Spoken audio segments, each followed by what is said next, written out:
Всем добрейшего времени суток, дорогие друзья! Приветствую вас в моей скромной таверне любителей компьютерного железа. И на этой неделе произошел целый ряд интересных событий, начиная от масштабного проигрыша Intel в разработке процессоров и заканчивая новым графическим ускорителем Nvidia, который превзошел все существующие видеокарты. Ну а перед тем, как мы перейдем к воскресному выпуску новостей, не забудьте подписаться на мой канал и нажать на колокольчик, чтобы точно не пропустить самые свежие новости. И начать я хочу как раз с глобального падения акций компании Intel. На этой неделе вместе с оглашением финансовых результатов второго квартала представители Intel рассказали о планах компании на обозримое будущее. В частности, была затронута тема освоения 7-нанометрового техпроцесса. Оказалось, что чипмейкер выявил технологический дефект, из-за которого график релиза продуктов был перенесен на 6 месяцев. В результате этого первые 7-нанометровые процессоры Intel выйдут не раньше конца 2022 года или начала 2023. А в ближайшее время Intel будет занята наращиванием 10-нанометровых производственных линий и намерена более прагматично относиться к использованию сторонних фабрик. Ну а в следующем году наконец-то выйдут 10-нанометровые процессоры Intel для настольных ПК. Это будут чипы Alder Lake для платформы LGA 1700, которые появятся на полках магазинов во второй половине 2021 года. И если верить неофициальным источникам, ознаменуют переход на оперативную память DDR5. А учитывая, что Alder Lake S войдут в линейку Core 12 поколения, то официальный дебют чипов Rocket Lake S уже не за горами. Эти процессоры будут поддерживаться нынешними платами LGA 1200 и, судя по всему, дебютируют не позже первого квартала 2021 года. Но даже неплохие новости о новых процессорах не смогли скрасить картину с задержкой 7 нанометров. Акции компании моментально рухнули, а некая юридическая фирма Huggins Berman и вовсе обвинила Intel в мошенничестве и собирается подать на них в суд. В общем, не самое радужное лето выдалось у компании Intel. Чего не скажешь про корпорацию зеленых, которые собираются купить архитектуру ARM. Японская холдинговая компания SoftBank Group рассматривает варианты по частичной или полной продаже британской компании ARM Holdings, активы которой были приобретены в 2016 году за сумму в эквиваленте 32 миллиардов долларов США. А одним из основных претендентов на покупку ARM Holdings выступает Nvidia. Хотя по информации инсайдеров существуют и другие потенциальные покупатели, пока желающие оставаться в тени. Это говорит нам о лютой борьбе за энергоэффективные чипы на архитектуре ARM, к которым сейчас так быстро переходит Apple. И возможно в обозримом будущем они даже смогут стоять не только в наших смартфонах, но и в наших ПК. Ну а про новые процессоры Intel есть еще одна очень интересная информация. Несмотря на недавний анонс процессоров Comet Lake S, до конца этого года мы можем увидеть еще одну линейку чипов для платформы LGA 1200. В отличие от своих предшественников, Rocket Lake будут действительно новым продуктом и принесут свежие микроархитектуры ядер и графики, а также контроллер PCI Express 4.0 и ряд других улучшений. А на этой неделе в базе Geekbench была обнаружена запись, посвященная инженерному образцу 8-ядерного процессора Rocket Lake S. Он работал на номинальной частоте 3,4 ГГц с возможностью автоматического разгона до 5 ГГц. Но не стоит забывать, что это прототип, и, как правило, в серийных моделях частоты бывают выше относительно ранних инженерных образцов. Очевидно, частотный потенциал как раз и обусловлен отточенным 14-нанометровым техпроцессом.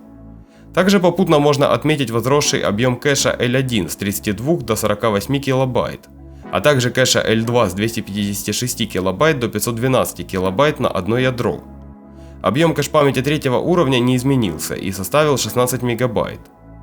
А компания Adata Technology анонсировала под своим дочерним брендом XPG несколько групп товаров для персональных компьютеров, рассчитанных на геймеров и энтузиастов. Среди них оказались блоки питания Pylon, вентиляторы Vento и светодиодная лента Prime RGB. Линейка блоков питания XPG Pylon соответствует сертификату 80+ Bronze с энергоэффективностью до 89%.